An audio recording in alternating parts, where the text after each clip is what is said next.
Oke, izinkan saya untuk membuka acara pada pagi hari ini. Assalamualaikum warahmatullahi wabarakatuh. Pada yang terhormat, Ibu Ratih Dianingtyas Kurnia, ST-PhD, selaku pembicara pada acara pada pagi hari ini. Kemudian Ibu Saidah Mauladatul Afrah, STMT, sebagai moderator pada acara monthly webinar pagi hari ini. Serta dosen teknik industri UII, kemudian serta seluruh peserta yang telah hadir pada acara pada pagi hari ini. Puji syukur kita panjatkan kepada hadirat Allah Subhanahu wa Ta'ala yang telah memberikan rahmat dan hidayah kepada kita pada pagi hari ini sehingga kita dapat mengikuti acara monthly webinar dengan judul Improving Quality of Life for Elderly Through Economic. Perkenalkan, saya Akmal Faik. Saya akan memandu acara webinar pada pagi hari ini. Izinkan saya membaca rangkaian acara pada pagi hari ini yang bernama pembukaan, yang kedua menyanyikan Indonesia Raya dan Himne UII, yang ketiga foto bersama, yang keempat inti acara oleh pembicara, kemudian diskusi dan tanya jawab, yang terakhir yaitu tema dan presensi. Tanpa berlama-lama lagi, marilah kita buka acara ini dengan membaca lafaz basmalah. Bismillahirrahmanirrahim. Selanjutnya, saya akan membacakan CV dari moderator pada pagi hari ini. Yang pertama, moderator pada pagi hari ini bernama Ibu Saidah Mulidatul Arfah, yang biasa disapa Bu Lida. Beliau lahir tanggal 2 Juli 1998 di Kota Kediri, Jawa Timur. Bu Lida merupakan lulusan S1 dari Teknik Industri Universitas 11 Maret, Surakarta. Kemudian juga asisten peneliti di Laboratorium Sistem Bisnis dan Logistik. Kemudian juga menempuh S2 Teknik Industri dari lulus pada tahun 2023 dan juga asisten peneliti di Center of Excellence for Electrical Energy Storage Technology. Kemudian Bu Lida juga memiliki pengalaman kerja itu pernah bekerja di PT Smart Tbk Surabaya, kemudian PT Neurosensum Teknologi Internasional, kemudian PT Solusi Property Management, kemudian sekarang yaitu dosen Universitas Islam Indonesia di Prodi Teknik Industri. Beliau juga pernah mendapat penghargaan yaitu juara kedua Place Graduate Student Paper Competition tahun 2023, kemudian finalis Business Model Canvas tahun 2020, kedua Best Idea National Leadership Forum 2019, dan Bu Linda juga banyak memposting dari publikasi artikel dan buku. Baik, acara selanjutnya akan dipandu oleh moderator. Kepada Bu Linda, saya persilahkan. Terima kasih. Baik, terima kasih kepada Mas Akmal. Yang saya hormati Ibu Rati selaku moderator pada pagi hari ini. Kemudian yang saya hormati Bapak Ibu dosen Teknik Industri Universitas Islam Indonesia, serta para hadirin dan partisipan webinar pada hari ini. Sebelum kita masuk ke acara inti atau materi webinar pada hari ini, izinkan saya untuk membacakan profil singkat dari Ibu Rati. Ibu Rati ini merupakan salah satu dosen teknik industri Universitas Islam Indonesia, di mana beliau menyelesaikan gelar sarjananya pada Universitas Islam Indonesia, kemudian menempuh pendidikan master dan juga PhD-nya di Universitas Teknologi Suranare, Thailand, di mana beliau menyelesaikan studi S2 dan S3-nya itu dengan beasiswa penuh dari pemerintah negara Thailand atau dari kampusnya langsung. Untuk fokus riset dari Ibu Rati ini cukup menarik, yaitu seputar dengan ilmu ergonomi, khususnya pada ergonomi lansia. Ini dibuktikan dengan beberapa publikasi terakhirnya yang membahas terkait desain perancangan produk hingga pengukuran antropometri bagi lansia. Juga ada banyak prestasi yang didapatkan oleh Bu Rati ini, baik dalam bidang conference maupun riset-riset lainnya. Sehingga hari ini kita akan sama-sama belajar terkait bagaimana meningkatkan kualitas hidup dari para lansia dengan ilmu ergonomi. Kepada Ibu Rati, dipersilahkan.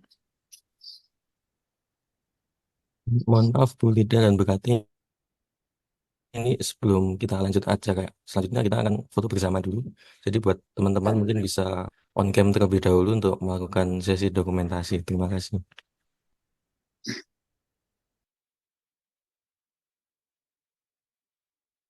Halo, apakah ada suaranya? Ya, sudah Ibu. Oke, Kan. baik.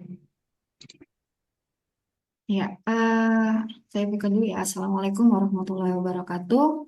Selamat pagi untuk teman-teman semua ya yang pagi hari ini sudah hadir di webinar pagi ini. Perkenalkan kembali, nama saya Ratih Dian Bias Kurnia dan sebentar. Ya, dan pada hari ini kita akan pelajari bersama tentang ergonomi lansia ya. Jadi eh,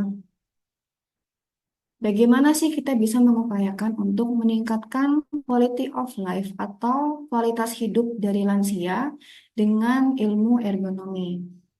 Oke, mungkin di sini teman-teman punya nenek kakek ya yang masih ada seperti itu. Eh, jadi mungkin juga beberapa dari teman-teman ada yang orang tuanya sudah memasuki era lansia seperti itu ya. Memangnya pada usia berapa sih dikatakan sebagai lansia? Jadi lansia itu kalau berdasarkan KOL dan pitching juga berdasarkan standarnya di Indonesia dan di Thailand yang saya tahu, manusia orang-orang yang berusia 60 tahun ke atas itu kategorikan sebagai lansia. Jadi ada juga versi yang bilang 55 tahun, ada lagi versi yang bilang 65 tahun. Tapi yang lebih umum, itu biasanya mereka mengkategorikan usia 60 tahun itu sudah memasuki jenjang usia. Memangnya kenapa kalau sudah masuk usia lansia? Teman-teman bisa lihat ya, nenek kakek dan nenek kakek teman-teman mungkin, atau kalau misal melihat ada lansia, kita berpapasan di jalan, pasti ada perubahan dari fisik yang bisa kita notice, entah itu kulitnya berkeriput, entah itu mungkin mereka berjalannya sudah perlu pakai tongkat, seperti itu. Karena apa? Karena mereka sudah mengalami perubahan fisiologi dan maaf, dan secara psikologi. Jadi fisiologi di sini adalah fungsi dari tubuhnya ya, sudah mengalami degradasi atau penurunan. Nah, eh, fakta lainnya adalah bahwa ternyata pada tahun 2006, 13% dari total populasi itu sudah adalah lansia. Jadi 13%-nya itu adalah lansia. Kalau menurut saya pribadi, angka ini cukup banyak ya. Nah, itu tahun 2006. Sedangkan sesuai dengan prediksi dari Biro di US, bahwa pada tahun 2050 ya, berarti sekitar 26 tahun dari sekarang, itu diprediksi angka populasi lansia itu akan mencapai kalau kita bandingkan ya, ini tahun 2020 dari tahun 2050. Jadi diprediksi akan ada penambahan at least 2 kali lipat jumlahnya, jumlah total populasinya. Bisa dilihat ya di sini kalau untuk usia 0 sampai 14 tahun, mereka hampir konstan jumlah populasinya, begitu pula dengan usia 15 sampai 29.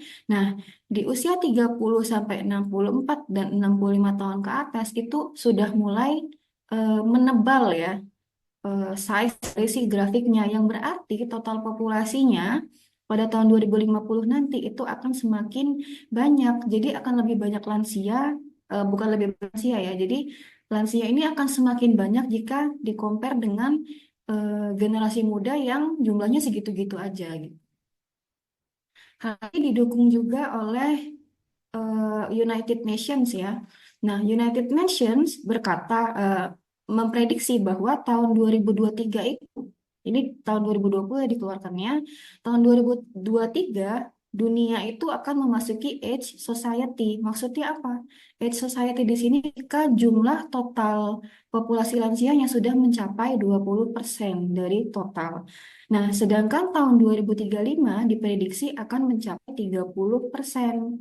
30% dari total populasi adalah lansia. Dan itu akan dikategorikan sebagai super age society gitu. Nah, dari United Nations sendiri juga sama ya. Dia tahun 2050 memprediksikan bahwa persentasenya itu akan mencapai 35%. Yang kalau dibandingkan dengan tahun 2015 itu sudah lebih dari peningkatannya sudah double ya. Seperti itu. Nah, mengingat populasi para lansia yang ternyata semakin bertambah dan bertambah, dari penelitian ditelaah bahwa sekitar 79% dari lansia ini ternyata masih aktif. Maksudnya gimana? Jadi mereka masih bisa melakukan pekerjaan sendiri, masih bisa bekerja, masih bisa produktif, masih bisa istilahnya masak sendiri, bisa ke kamar mandi sendiri. Jadi masih aktif dan badannya masih fit ya. Performanya itu masih prima seperti itu. Sedangkan sekitar 19%-nya itu lansia yang sudah mulai mengalami penurunan performansi, jadi dia di rumah aja, dan 2%-nya itu eh, yang disayangkan ya, mereka harus stay hanya bisa di kasur saja begitu. Nah, fakta lain dari Biro Statistik mengenai tenaga kerja, ternyata kalau kita ke company-company yang pekerja yang memiliki performa dan skill yang tinggi itu justru usia rata-ratanya ada 56 tahun. Berarti kalau kita samakan dengan definisi lansia tadi, 4 tahun lagi mereka sudah jadi lansia kayak gitu. Ini udah OTW jadi lansia gitu kan 50 tahun. Sehingga diprediksi pada tahun 2025 sekitar 17% dari pekerja di satu company itu akan didominasi oleh lansia, bukan didominasi. Jadi 17%-nya itu adalah lansia yang berarti hampir seperlimanya seperti itu ya. Nah, eh, balik lagi ke performansi lansia, namanya dia sudah mengalami penurunan fisiologi dan psikologi sehingga akan berpengaruh kepada independensinya. Jadi maksudnya bagaimana sih mereka bisa melakukan aktivitas sehari-hari gitu. Nah, karena sesuai penelitian itu sekitar 45%, berarti hampir separuhnya mereka sudah sedikit mengalami kesulitan untuk melakukan kegiatan sehari-hari. Makanya mereka perlu kacamata, makanya mereka perlu tongkat gitu ya, makanya mereka perlu handrail seperti itu. Dan karena independensinya ini menurun, maka semakin tinggi pula resiko kecelakaannya. Dan yang paling umum terjadi adalah insiden jatuh ya. Sekitar dalam kurun waktu 6 bulan ternyata ada 20% nih lansia yang mengaku mereka sudah mengalami insiden jatuh. Nah, tadi kan sudah dibilang bahwa ternyata 79,5%-nya ini ternyata masih mayoritasnya ini masih active aging ya. Terus ada lagi fakta ternyata baby boomers ini kalau tahun sekarang mungkin sekitar usia 60 sampai 75 tahun ya. Mereka ternyata berkata tidak mau pensiun di usia 65. Jadi mereka masih mau bekerja, masih mau produktif setelah memasuki usia pensiun, usia lansia gitu. Padahal mereka kan sudah mengalami penurunan secara tenaga, produktivitas, dan independensinya. Nah, jadi gimana nih kita bisa memfasilitasi para lansia yang masih on fire gitu ya untuk mau produktif terus? Kita bisa mulai dari working dan living environment-nya. Kalau mereka bekerja aktif, maka kita bisa memfasilitasi di working environment-nya. Kalau misal, cuman kalau yang paling esensial menurut saya adalah living environment. Kenapa? Ya karena kita istirahat di rumah, kita aktivitas di rumah. Jadi akan lebih banyak menghabiskan waktu di rumah, sehingga rumah adalah salah satu fasilitas yang paling dekat dengan kita, yang paling esensial. Tuh. Tujuannya apa sih kita mencoba untuk memfasilitasi mereka ini? Karena untuk mengurangi resiko cedera, risiko jatuh, serta meningkatkan produktivitas ya. Jadi ini hanyalah satu dari banyak alasan kenapa kita perlu memfasilitasi para lansia ini. Nah, insiden jatuh sendiri itu ternyata sangat common terjadi justru di tempat tinggal. Ini contohnya ya, di Panti Jompo 60% lansianya itu sudah mengalami insiden jatuh. Padahal Panti Jompo itu istilahnya kayak rumah ya. mereka istirahat di sana, mereka tinggal di sana. Nah, jatuh ini bisa mengakibatkan cedera kecil, cedera besar, bisa juga berakibat pada kematian kalau jatuhnya di titik-titik berbahaya seperti ini ya sepanjang tulang belakang karena kan saraf-saraf kita ada di sana gitu. Nah, jadi dari tadi kan ngomongin lansia, lansia, ergonomi lansia. Emang ergonomi sendiri itu apa? Eh, sorry, maaf. Nah, ergonomi adalah gimana caranya kita bisa menyesuaikan pekerjaannya ke pekerjaannya. Jadi bukan sebaliknya ya, sebisa mungkin kita menyesuaikan pekerjaannya ke si pekerjanya.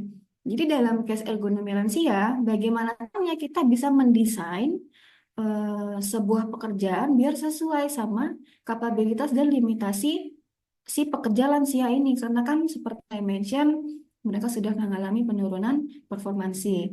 Dan ergonomi ini digunakan sebagai upaya untuk mengidentifikasi bahayanya apa, lalu apa yang bisa diimprove, resiko apa sih yang ada di sana, dan bagaimana kita bisa menghindari atau menguranginya gitu. Nah, ergonomi sendiri adalah interaksi ya antara usernya siapa, pekerjaannya apa, terus produknya apa. Maksudnya produk ini katakanlah usernya di sini lansia ya. Lalu pekerjaannya adalah aktivitas di rumah misalnya masak gitu. Berarti produknya apa? Ya kitchen utensil seperti itu atau dapurnya gitu. Kenapa harus spesifik sih kita mau desain ini buat lansia? Ya karena eh, kita mengalami perubahan secara fisik. Itu yang paling obvious ya, yang paling kelihatan. Temen kalau lahir kan nggak langsung segede anak SMP gitu kan. Pasti kan kita tumbuh besar dari bayi dulu, kemudian kita semakin besar gitu, semakin besar sampai usia remaja. Bahkan usia kita, eh, tubuh kita di usia remaja sama tubuh kita sekarang kan beda gitu. Kemudian tidak menutup kemungkinan ketika kita nanti seiring bertambahnya waktu, usia kita semakin bertambah, ada kemungkinan kita masih mengalami perubahan fisik sesuai dengan bagaimana kita maintain sehari-hari ya. Misalnya apakah kita menjaga postur yang benar, apakah kita sudah mengaplikasikan prinsip-prinsip yang sesuai gitu. Maksudnya gaya hidup yang sehat. Nah, kalau kita ngomongin cara fasilitasi ergonomi lansia, mungkin kalau orang dengar ergonomi kepikirannya desain, desain, desain gitu ya. Dan karena perubahan fisik tadi ya, jadi si antropometri ini atau dimensi tubuh manusia ya, dimensi tubuh dari lansia tentunya akan berbeda dengan dimensi tubuh ketika kita masih usia sekarang maupun usia kita masih kecil gitu. Karena ada pertumbuhan tadi.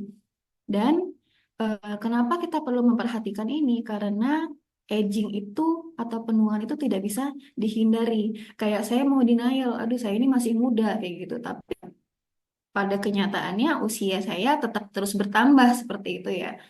Nah, ini juga suatu faktor yang penting untuk pikirkan bahwa ada limitasi dari kemampuan fisik si manusia ini, khususnya lansianya kalau di kasus ini gitu ya.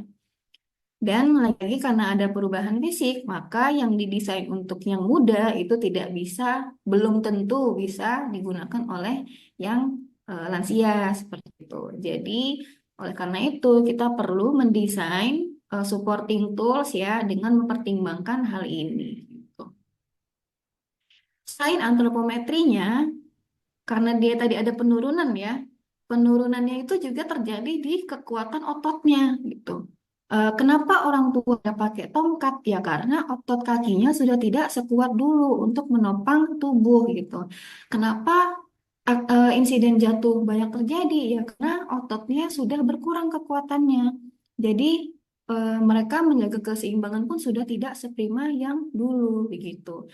Jadi ini adalah salah satu faktor penting juga ya, kenapa kita harus memikirkan gimana sih kita mengupayakan meningkatkan kualitas hidupnya si lansia ini agar mereka bisa tetap produktif, bisa tetap bekerja dengan nyaman dan aman gitu. Nah, ini adalah beberapa fakta mengenai adanya penurunan kekuatan otot ya. Jadi baik itu kekuatan di knee extensor ya atau di bagian kakinya, kemudian juga kekuatan genggamnya.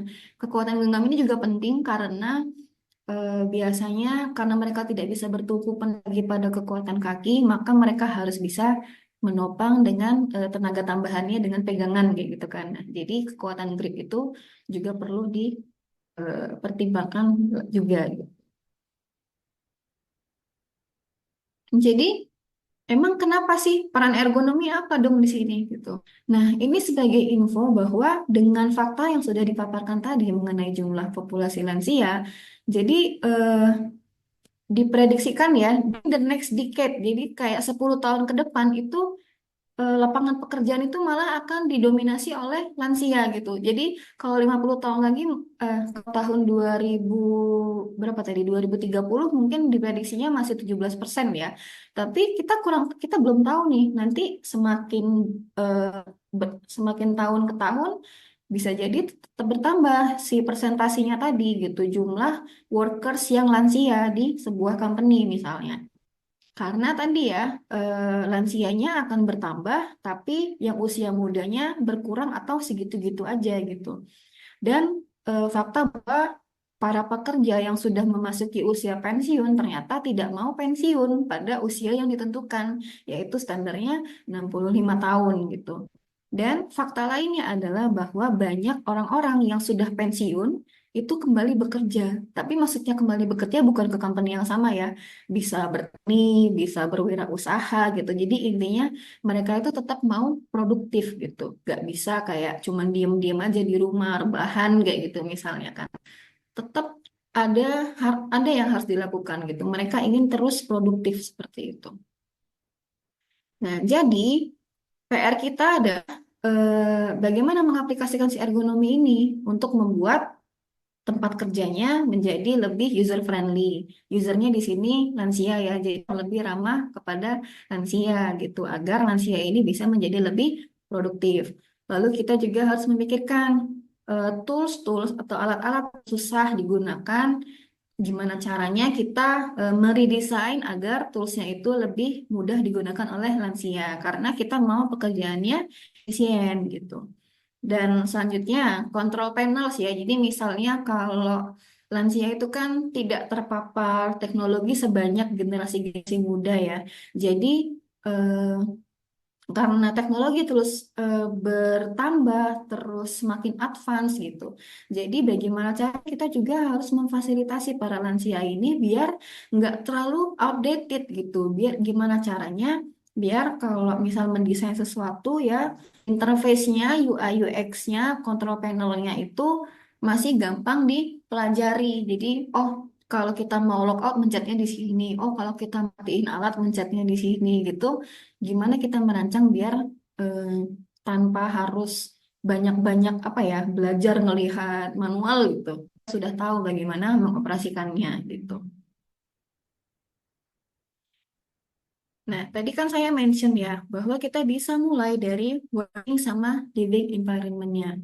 Kenapa living environment? Karena tentunya itu karena dia environment yang paling dekat ya dengan tidak hanya lansia, tapi juga semua gitu.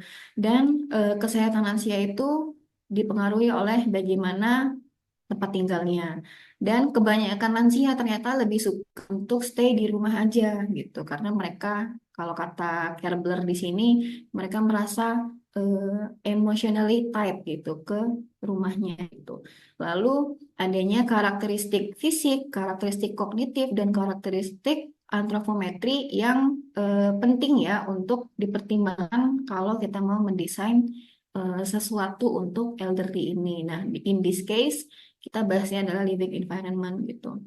Dan kenapa kita harus memikirkan living environment-nya ya karena mendukung pernyataan ini tadi ya bahwa si lansia ini menghabiskan waktu cukup banyak kalau di rumah dan fakta bahwa banyaknya insiden jatuh tadi kan di tempat tinggal. Nah, sehingga kita harus ini PR bagi kita generasi yang lebih muda gimana caranya kan kita nggak mau ya orang tua kita mengalami insiden jatuh, nenek kakek kita mengalami insiden jatuh di rumah gitu. Jadi kita harus memikirkan bagaimana caranya untuk menghindari hal-hal tersebut gitu. Nah, living environment ini juga seperti ini ya. Kalau menurut saya, Indonesia ini belum terlalu memfasilitasi lansia ya untuk fasilitas publiknya gitu. Kalau misal di negara-negara tertentu mungkin sudah cukup difasilitasi, tapi bahkan ironisnya adalah saya pernah ke Panti Jompo di Jogja untuk ambil data ya saat itu. Ternyata mereka memang memfasilitasi dengan handrail, tapi ya cuman dipasang aja gitu. Walaupun dengan handrail itu ternyata si lansia ini tetap tidak bisa beraktivitas semudah itu, sehingga berarti kan ada yang salah di situ. Nah, itulah kenapa kita harusnya merasa tanggung jawab ya untuk membantu mengupayakan bagaimana agar para lansia ini mendapatkan hak eh, hidup merdeka yang sama gitu kita yang masih muda gitu. Nah, ini adalah beberapa contoh ya seperti apa sih maksudnya environment yang didesain untuk elderly. Ini adalah salah satu contohnya ya. Jadi di kamar mandi dia attach handrail hampir di semua sisi. Kenapa? Ya karena bisa mungkin pegangannya itu di kanan kiri gitu karena akan lebih bagus untuk menopang ketika melakukan duduk dan berdiri di toilet gitu. Lalu contoh lainnya adalah ini ya, ada handrail yang portable. Jadi dia dipasang sebenarnya ini di mana saja bisa dengan adjustable nih. Jadi bisa ditinggiin, bisa diturunin. Jadi bisa disesuaikan mau dipakai di mana kasih handrail ini gitu. Fungsinya untuk apa? Ya untuk membantu lansianya ini duduk dan berdiri karena lagi ya saya mention kekuatan kakinya itu sudah tidak seprima ketika masih muda. Nah, itu tadi bahasan tentang living environment. Sekarang kita bahas nih yang working environment gimana? Ternyata salah satu data dari oil dan gas industri ya bahwa sekitar 66%-nya itu 66% pekerjanya berusia di atas 40 tahun.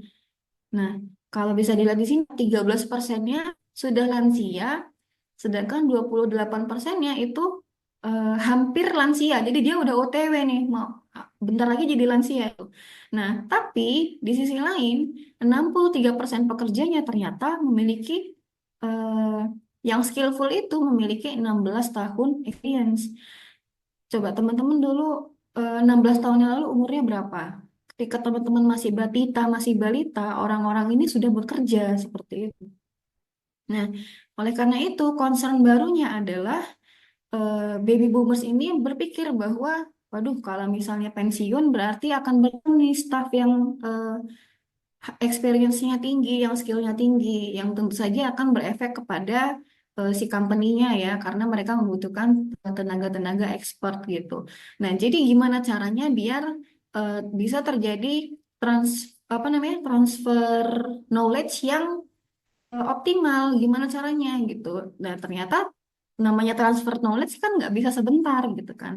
Jadi disinilah kenapa mereka sudah mulai memikirkan gimana caranya biar engage si pekerja lansianya ini di pekerjaan yang sudah mendukung, yang sudah menjunjung K3 yang baik gitu, biar performancenya itu sudah memperhatikan kesehatan dan keselamatan kerja gitu.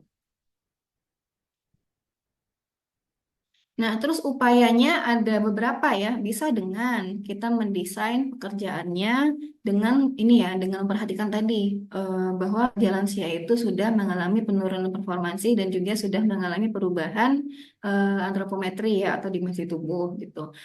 Tujuannya apa? Ya, tentu saja untuk membuat pekerjaannya lebih nyaman dan aman, biar lebih produktif, biar terhindar dari resiko cedera dan lain-lain gitu. Yang kedua adalah dengan eh, mengajak ya, kita harus terus menanamkan gitu. Gimana caranya biar para pekerja itu mengikuti prinsip-prinsip ergonomi. Tujuannya lagi untuk produktivitas dan juga mengurangi resiko ergonomi ya. Lalu bisa juga dengan memberikan edukasi atau memberikan training gitu yang bisa membantu para lansia ini untuk bagaimana caranya mereka membiasakan hidup lebih sehat gitu ya, hidup lebih aman, hidup lebih nyaman. Jadi nggak reckless gitu dalam melakukan pekerjaannya. Jadi kayak kalau kalian mau bekerja terus-menerus ya harus maintain dong kesehatannya gitu. Jangan makan makan makanan berminyak terus tapi maunya sehat kayak gitu kan. Jadi tetap harus ada usaha dari diri kitanya sendiri, dari diri para lansianya sendiri gitu. Lalu yang keempat adalah dengan memaintain faktor organisasinya. Jadi ada beberapa ya, bisa dilihat di sini. Nah, ada 5 faktor di sini. Ada human resource-nya, human capital-nya, dari institusinya, diri kesehatannya, maupun teknologi tools. Kalau teknologi tools jelas ya, bagaimana kita mendesain alatnya, bagaimana kita mendesain workstation-nya, terus bagaimana implementasi AI-nya gitu ya. Kalau untuk kesehatan, gimana kita mendesain pekerjaan yang lebih tidak terlalu banyak membutuhkan aktivitas fisik dari lansia gitu. Lalu bagaimana kita mendesain sebuah work environment biar lebih stress free yang nggak bikin orang tuh lebih stres gitu melakukan pekerjaan. Kalau dari institusinya, maka bisa gimana kita mengatur ini lebih ke administratif ya. Gimana caranya biar working hours-nya lebih fleksibel, kemudian ada job rotation ya. Lalu bagaimana undang-undang yang mengatur hak-hak dari para pekerjanya, serta bagaimana memaintain well-being para pekerja ini di tempat kerja. Lalu dari human capital-nya, bagaimana kita bisa memfasilitasi para lansia ini biar nggak kudet ya, kurang update gitu, atau outdate karena mereka nggak tahu nih bagaimana sih teknologi sekarang, bagaimana sih digitalitas mereka itu kita harus bantu gimana caranya biar bisa meningkat juga. Lalu knowledge development. Nah, yang terakhir adalah human resource manajemennya. Jadi gimana attitude manajernya ya. Jadi jangan galak-galak amat lah jadi manajer gitu misalnya gitu. Lalu bagaimana proses untuk retaining dan rehiring dari si pekerjanya. Kemudian stereotype trait-nya ya harus segera dikurangi. Jadi misalnya seperti orang ngasih kerjaannya tuh ke yang fisiknya masih sehat-sehat aja, bukan fisiknya masih sehat-sehat aja. Jadi misalnya pekerjaan tertentu cenderung dikasih yang muda-muda aja gitu. Padahal bukan berarti yang lansia ini tidak capable gitu, tapi mereka kayak ya daripada risiko ya udahlah kita kasih ke yang lebih prima aja performancenya, misalnya seperti itu. Nah itu akan berefek pada penurunan confidence dari si lansianya gitu. Nah itulah yang perlu dihindari ya, jadi stereotype trait-nya. Lalu age-bind, meritocracy, and equal opportunity. Nah, sama seperti tadi ya, jadi si equal opportunity ini mendukung yang stereotype trait tadi, bahwa semua orang itu memiliki opportunity yang sama. Kalau dia bisa ngerjain, ya saya bisa ngerjain juga gitu. Walaupun tetap harus dilihat what kind of task yang mereka bahas di sini gitu ya, karena tetap ada pekerjaan yang butuh yang ada batasan-batasan tertentu gitu.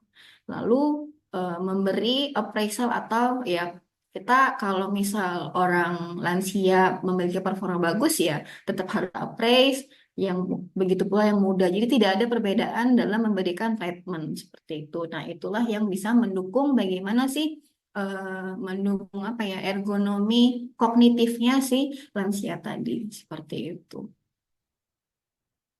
Oke, untuk pembahasannya mungkin sampai di situ. Terima kasih. Saya kembalikan lagi ke moderator.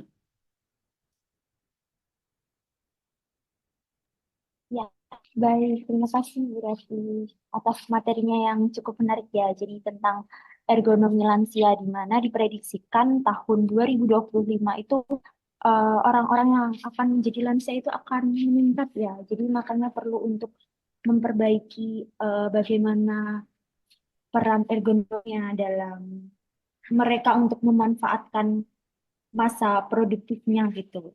Baik mereka akan berwirausaha maupun melakukan aktivitas yang lain. Juga ada banyak faktor juga yang memengaruhi sistem organisasi itu, mulai dari sisi lingkungannya, terus teknologinya, institusi, dan juga kesehatan. Kemudian, apakah ada pertanyaan dari teman-teman nih terkait yang sudah dijelaskan oleh Ibu Ratih? Silakan yang ingin bertanya bisa raise hand ya, atau langsung menyalakan mikrofonnya.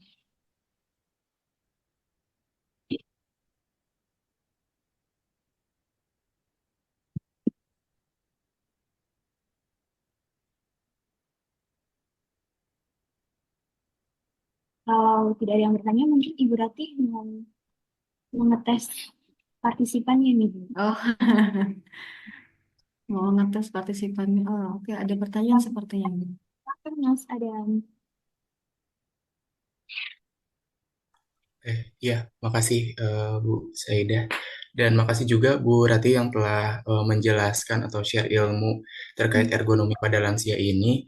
Mungkin yang jadi pertanyaan di benak saya saat ini tuh, khususnya ya Bu, di Indonesia sendiri kan memang tadi disebutkan bahwa tidak hanya di lingkungan rumahnya saja yang tidak menggunakan apa ya istilah lingkungan yang ergonomi untuk membantu pekerjaan lansia, tetapi di pekerjaan juga. Namun pada faktanya juga memang di Indonesia juga untuk para lansia ini eh, bertolak apa ya istilahnya tadi tetap ingin bekerja, namun memang peluang kerjanya itu menyempit gitu.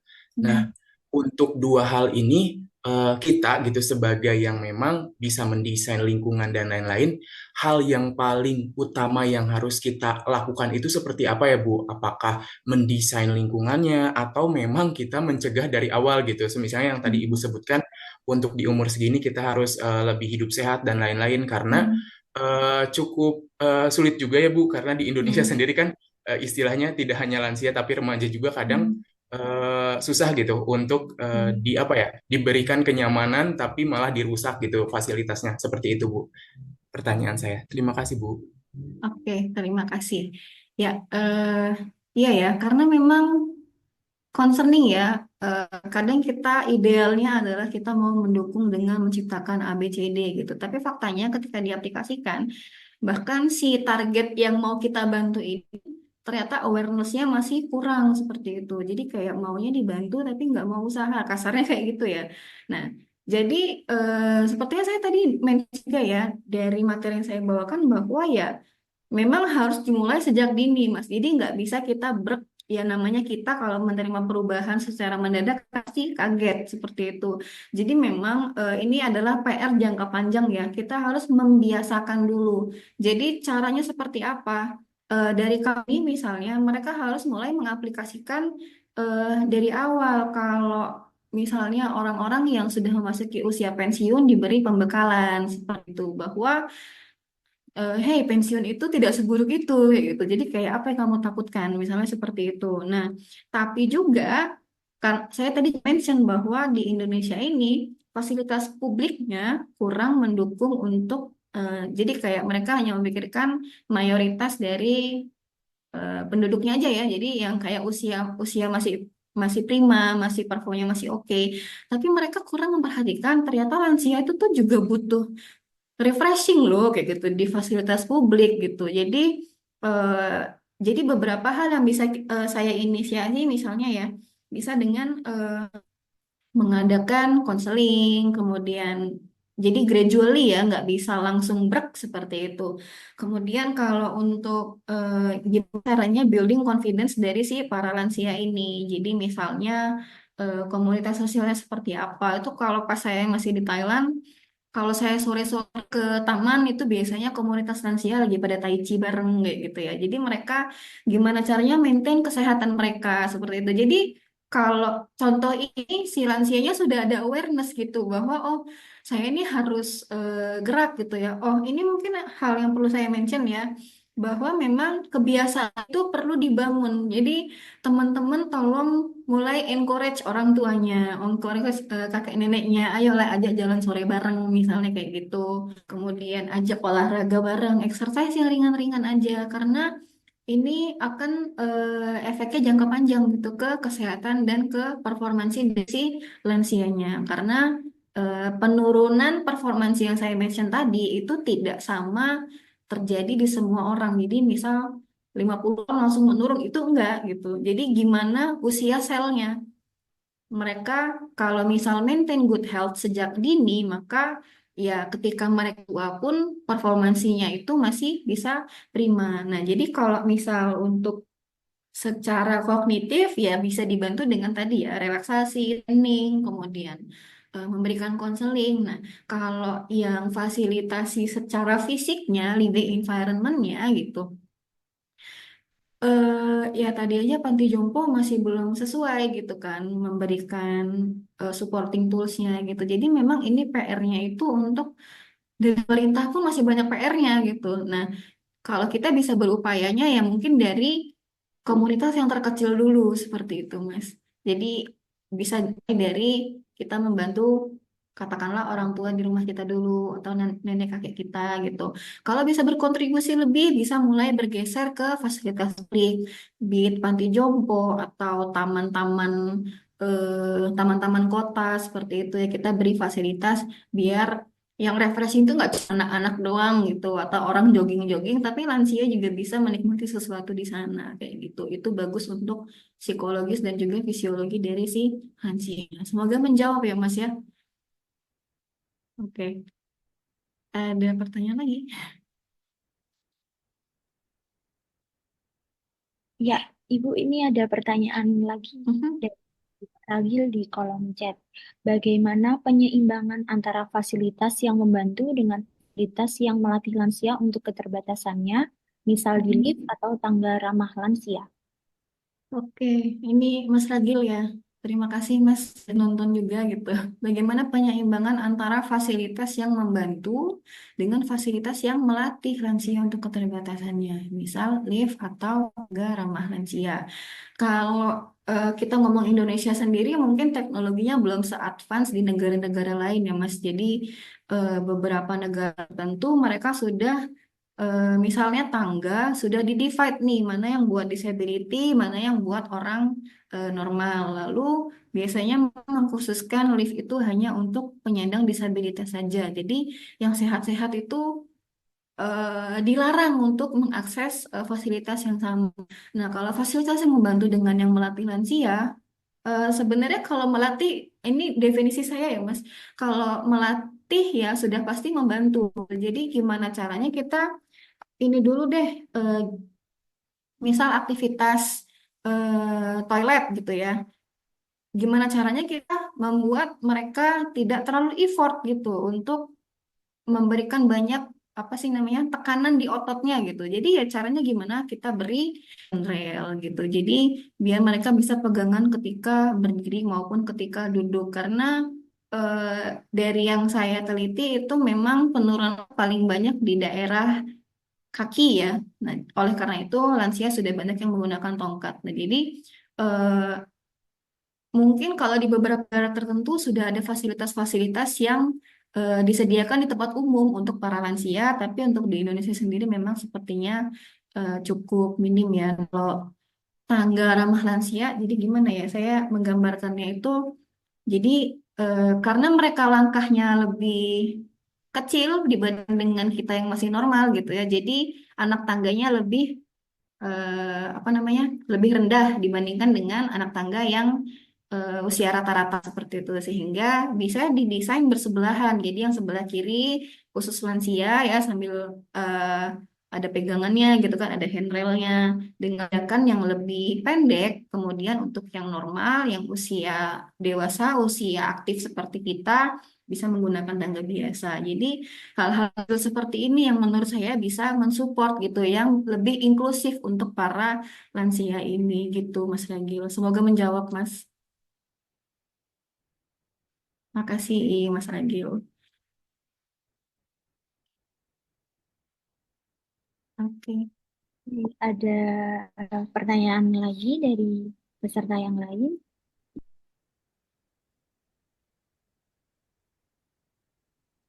Baik, sambil menunggu, mungkin saya yang bertanya berarti Oke. kalau risetnya dari Ibu kan seputar tentang ergonomi lansia yang tentunya kemarin sempat terjun juga di Jompo dan meneliti orang-orang lansia di Thailand, Ibu ya. Mhm. Nah, kemudian sebenarnya apa sih tantangan terbesar ketika melakukan riset terhadap para lansia itu? Mungkin bisa diceritakan gitu. Hmm. Sebenarnya kalau mengambil datanya ini tantangan minor ya, minor yang ternyata gede impactnya buat saya. Satu, saya nggak bisa bahasa Jawa. Dua, saya nggak bisa bahasa Thailand. Nah, jadi ketika saya mengambil data, eh, apa namanya, objek saya adalah pas S1 saya kan di Panti Jompo Jogja. Jadi lansianya yang di Jogja. Nah, itu kita kalau bicarakan pakainya kromo Injil. Nah, ini cuman tantangan ringan ya kalau ini. Nah, tapi kalau challenge sama juga dengan di Thailand ya, bahwa saya memiliki keterbatasan bahasa. Jadi ketika lansianya ngajak ngobrol, saya nggak ngerti nih harus balas apa kayak gitu. Nah, itu cuman intermezzo lah ya. Itu tantangan satu, tantangan kecil. Nah, tapi tantangan lainnya adalah ternyata para lansia ini mereka tidak dibekali dengan awareness gitu bahwa mereka ini punya hak yang sama dengan orang-orang yang masih usia aktif gitu. Jadi mereka kebanyakan confidence-nya itu sudah sangat-sangat menurun ya, yang menurut saya memprihatinkan karena saya tidak bisa membayangkan kalau posisi kakek nenek saya atau nanti orang tua saya itu seperti itu gitu. Jadi mereka merasa mereka tidak apa ya, tidak worth untuk mendapatkan hak yang sama dengan orang-orang yang masih aktif gitu. Jadi kayak ya udahlah saya tua biar aja untuk yang muda-muda. Nah, ini berarti kan apa ya? PR di kita untuk gimana kita bisa kalau kalau misalnya mereka difasilitasi dengan baik sejak awal, maka tidak akan terbentuk mindset-mindset seperti itu gitu loh. Jadi ini lebih ke society yang menurut saya gitu ya. Terus juga kalau challenge ke depannya seperti apa? Menurut saya misalnya eh, seperti sekarang kan teknologi sudah semakin canggih, banyak AI, banyak IoT. Nah, sehingga ya gimana caranya, ini saya juga masih belajar ya, gimana caranya kita bisa memfasilitasi lansia ini sesuai dengan kita sedang OTW nih, mau migrasi ke Society 5.0 atau masyarakat yang di era advance secara digital dan teknologi. Kayak gitu, Bu Saidah, apakah menjawab? Ya, cukup menjawab berarti. Oke, terima kasih. Dari teman-teman atau Bapak Ibu, apakah ada pertanyaan lagi terkait ergonomi lansia? Bu, saya izin nanya, Bu. Oh iya, Bu Lida, boleh. Oh, monggo. Monggo, Kak Ridwan dulu, monggo. ya Pak Ridwan, monggo. Oh iya, terima kasih waktunya. Terima kasih presentasinya, Bu Ratih. Iya, Pak. Bu Lida, sedikit mau memberikan pertanyaan pada Bu Ratih ya, terkait dengan elderly. Jadi kalau tadi salah satu yang bisa saya tangkap kan memang perlu ada solusi custom ya untuk Mhm. elderly. Nah, Mhm. tapi kalau kita lihat elderly sendiri itu juga bervariasi. Mhm. Jadi artinya tidak bisa kita menggunakan tidak bisa sepenuhnya gitu. Kita Mhm. menggunakan pendekatan-pendekatan statistik untuk mengeneralisasi Mhm. ketika yang biasanya kita lakukan untuk populasi yang normal. Kalau Mhm. normal kan jumlahnya banyak dan kecenderungannya normal gitu kan. Nah, ini Mhm. kan special case gitu kan, spesial apa namanya, ada kebutuhan spesial juga untuk elderly. Berarti perlu kita Mhm. pahami juga bahwa objek kita itu juga bervariasi dari Iya. sisi kemampuannya, Mhm. maksudnya kondisi fisiknya, dan juga dari sisi kemampuan untuk mobility-nya, Mhm. gitu. Nah, tadi kan kalau mungkin yang apa namanya solusi yang dihadirkan itu biasanya kan desain ya, desain Mhm. suatu fasilitas Mhm. atau produk gitu kan. Nah, kalau desain itu kan tentu saja apa namanya akan jadi desain yang fix gitu. Mhm. Padahal kita perlu tadi kan perlu fleksibilitas karena adanya bentuk bentuk tubuh yang berbeda-beda dari elderly dan juga kemampuan mobilitas gitu. Nah, menurut Bu Ratih nih, kira-kira bagaimana kita mengincorporate teknologi tadi sudah disinggung juga tadi ya Mhm. terkait pengembangan teknologi itu dalam rangka untuk meningkatkan kemampuan fasilitas ataupun produk yang didesain untuk memberikan fasilitas yang lebih luas lagi kepada elderly itu yang mempunyai variasi bentuk tubuh dan juga kemampuan mobilitas. Terima Iya. kasih. Iya. Baik, terima kasih pertanyaan Pak Ridwan. Kalau untuk teknologi sendiri memang saya rasa karena teknologi itu terus berkembang ya Pak, tentu saja akan banyak sekali challenge di masa depan untuk developing bagaimana sih desain yang bisa applicable untuk memfasilitasi lansia secara lebih luas gitu. Cuma kalau dari kenapa saya tadi mention mengenai active aging karena bagaimana caranya kita memfasilitasi dulu orang-orang yang masih di usia lansia yang masih produktif dan aktif gitu untuk lebih inklusif lagi kepada mereka, tapi tidak menutup bahwa si desain atau apapun yang kita rekomendasikan atau upayakan ini juga inklusif bagi lansia yang sudah mengalami penurunan fisik lebih istilahnya sudah tidak seproduktif si active aging ini seperti itu ya. Dan saya setuju juga, terima kasih Bapak, tentang bahwa memang si statistik tadi tidak mewakili bahwa oh berarti kita fokus mendesainnya hanya untuk yang active aging aja. Itu enggak, karena memang makanya kita sebisa mungkin membuat produk itu yang adjustable seperti itu. Jadi bisa disesuaikan sesuai dengan kebutuhannya. Atau mungkin kalau tidak bisa memfasilitasi seluruhnya ya maka kita mengupayakan apa sih supporting tools yang bisa kita sediakan untuk orang-orang yang belum included eh, di produk yang kita desain untuk lansia secara general ini seperti itu. Nah, kemudian kembali lagi ke teknologi, jadi mungkin kalau sekarang sudah ada beberapa gagasan ya Pak, bagaimana caranya mengintegrasi atau mengcombine si teknologi tadi ke produk gitu. Jadi misal kemarin saya ada menemukan beberapa gagasan ya, jadi belum apa namanya belum final gitu. Misalnya kalau produk-produknya itu mereka ada vest yang bisa mengembang kalau jatuh seperti itu. Nah, itu kan sebenarnya unik ya. Nah, itu kenapa dibuat sebenarnya hanya untuk lansia gitu. Tapi karena lansia adalah yang paling rentan jatuh, maka oh ini ternyata vest bisa berguna nih untuk membuat lansia aman gitu. Terlepas dari nyaman atau tidak digunakannya. Jadi makanya namanya kita mendesain sesuatu kan tetap harus ada evaluasi development seperti itu ya Pak. Gitu Pak. Kalau menurut saya apakah cukup menjawab nggih? Ya, terima kasih jawabannya Bu ya. Cuma tadi Oke. kalau terkait dengan kalau kita kembali ke yang disampaikan Bu Ratih tadi, berarti Mhm, pendekatan percentile dan sebagainya itu mhm. apakah bisa dikatakan tidak sesuai gitu ya untuk Oke. mendesain produk-produk untuk elderly atau Oke. bagaimana ya? Oke, baik. Terima kasih, Pak. Jadi, untuk ergonomi sendiri salah, maaf. Untuk antropometri sendiri, itu biasanya mereka sudah mengclassify kita akan mendesain produk ini untuk siapa. Jadi, semisal kalau kita fokus membuatnya itu untuk publik, jadi kita asumsikan bahwa semua orang akan memakai, maka mereka kalau ngomongin persentil, berarti persentilnya yang rata-rata, seperti itu kan. Nah, tapi kalau case kita mau mendesainnya untuk lansia, ya ada lagi namanya antropometri khusus kayak specially design salah didesain untuk orang-orang spesial, be it orang-orang yang memiliki disabilitas atau para lansia ini atau misalnya ibu hamil karena jelas dimensi tubuh mereka itu berbeda kalau kita bandingkan dengan kita-kita yang seperti ini gitu ya. Jadi secara fisik sudah berbeda sehingga dilakukanlah perangan produk seperti itu ya atau tools yang dikhususkan untuk orang-orang yang memiliki dimensi tubuh yang sudah berbeda jika dibandingkan dengan dimensi rata-rata tadi. Begitu juga dengan anak-anak dan balita dan seterusnya seperti itu. Ya, terima kasih jawabannya Bu.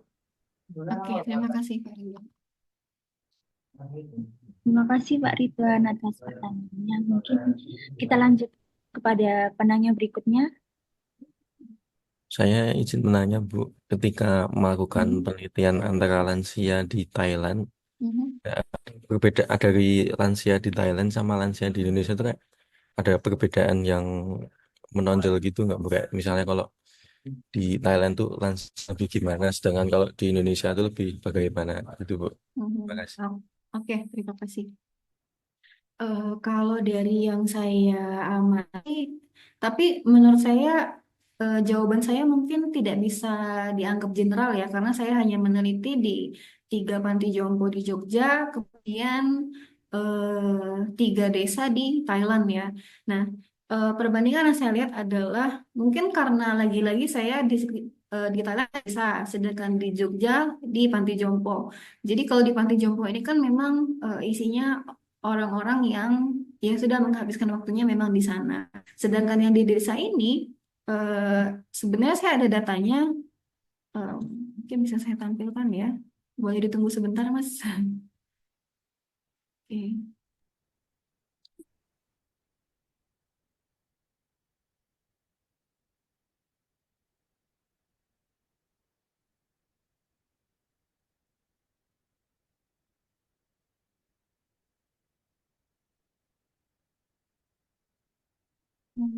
Sebentar. Oh, ini coba sharing. Ini mungkin untuk info tambahan juga ya bagi teman-teman yang siapa tahu tertarik tentang ergonomi lansia. Jadi data yang saya dapat di Thailand itu bahwa dari usia mereka yang sudah di atas rata-rata tuh usianya di atas 65 ya sampai 90 tahun itu ternyata hampir separuhnya sorry ini separuhnya itu masih bekerja gitu ya. Jadi banyak yang bekerja sebagai petani, banyak yang masih berbisnis seperti itu. Nah, kemudian mereka ini ternyata yang membuat saya, oh ternyata beda ya kebiasaannya. Mungkin karena balik lagi yang di Jogja di Pati Joko, sedangkan yang di Thailand ini di desa, jadi kayak aktivitasnya lebih beragam gitu. Ternyata kebanyakan dari mereka itu masih sering exercise gitu.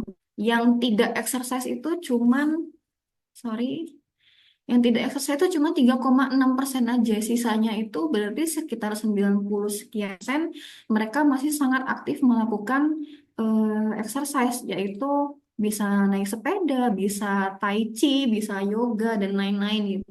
Nah, sedangkan kalau yang di panti jompo yang saya temui memang basically mereka hanya ya paling bercengkrama dengan yang lainnya gitu. Kemudian kadang ada aktivitas dari si panti jomponya itu setiap hari apa pagi hari itu ada apa sih kayak angklung. Jadi kayak sosialisasi gitu. Kadang ada joget-joget bersama kayak gitu ya. Jadi random musik seperti itu. Jadi kalau sayangnya saya di Jogja belum meneliti lansia yang active aging ya, karena waktu itu orientasi saya ada ketika saya meneliti di Indonesia dan dengan di Thailand. Tapi itu kalau secara kebiasaan. Tapi kalau secara antropometrinya, secara dimensi tubuhnya itu sebenarnya kurang lebih hampir sama.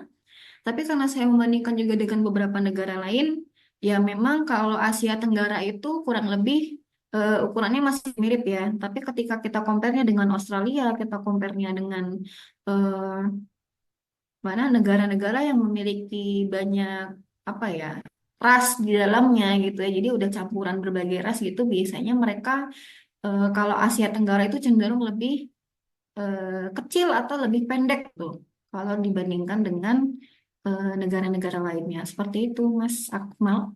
Baik, terima kasih atas jawaban dan sharing dari datanya. Eh, Jadi, semoga menjawab ya Mas Kemal. Kemudian, apakah ada yang ingin bertanya kembali kepada Bapak, Ibu, atau mahasiswa-mahasiswanya Ibu Ratih ya?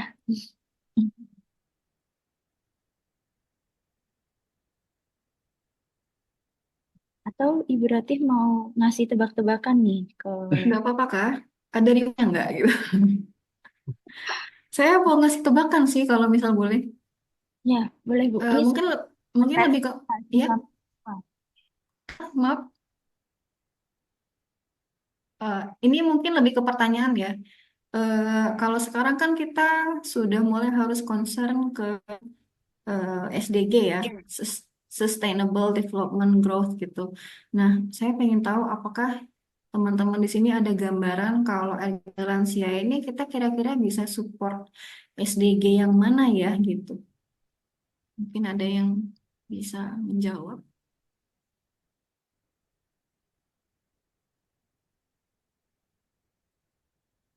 Ada yang mau menjawab, teman-teman? Mungkin kalau mahasiswanya berarti nanti dikasih nilai plus. Bisa, bisa. Kalau nggak ada, tunjuk aja Bu yang namanya tidak asing. Nah, ini Oh oh ini ada. Oh, oke. ada masih. Silakan Mas Adamsyah.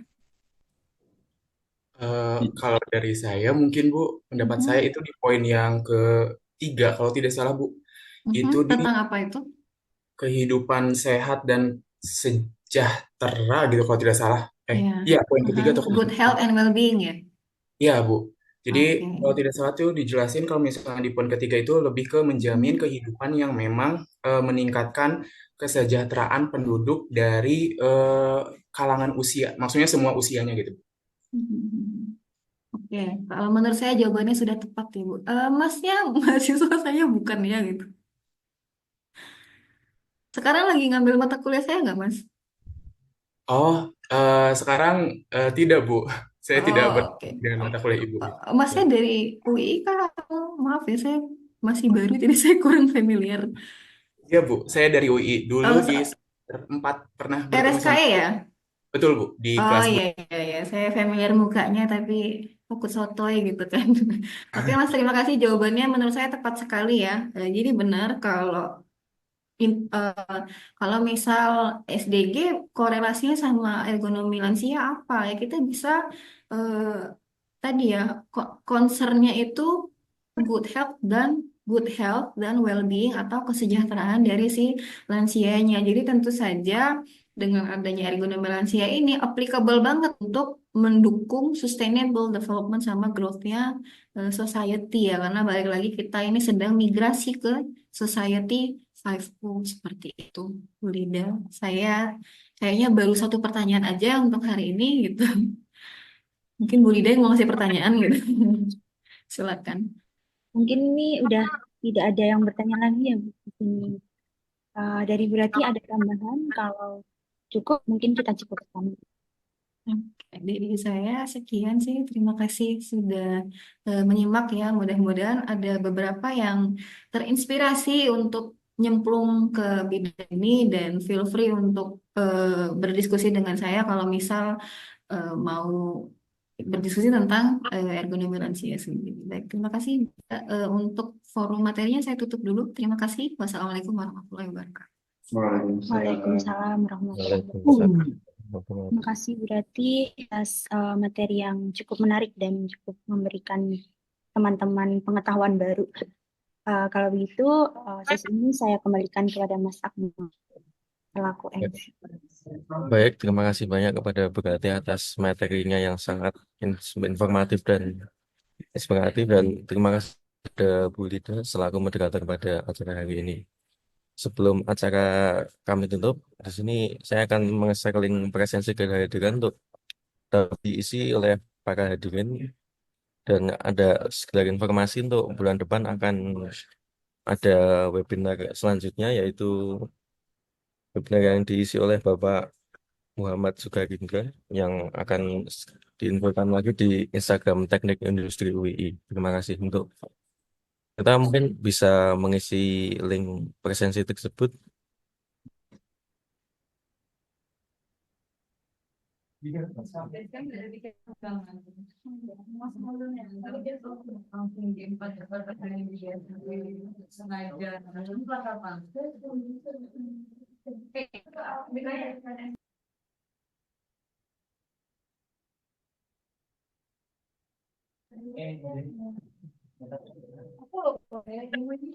Kemudian acara pada pagi hari ini kurang lebihnya mohon maaf jika ada salah kata atau salah perlakuan dari saya.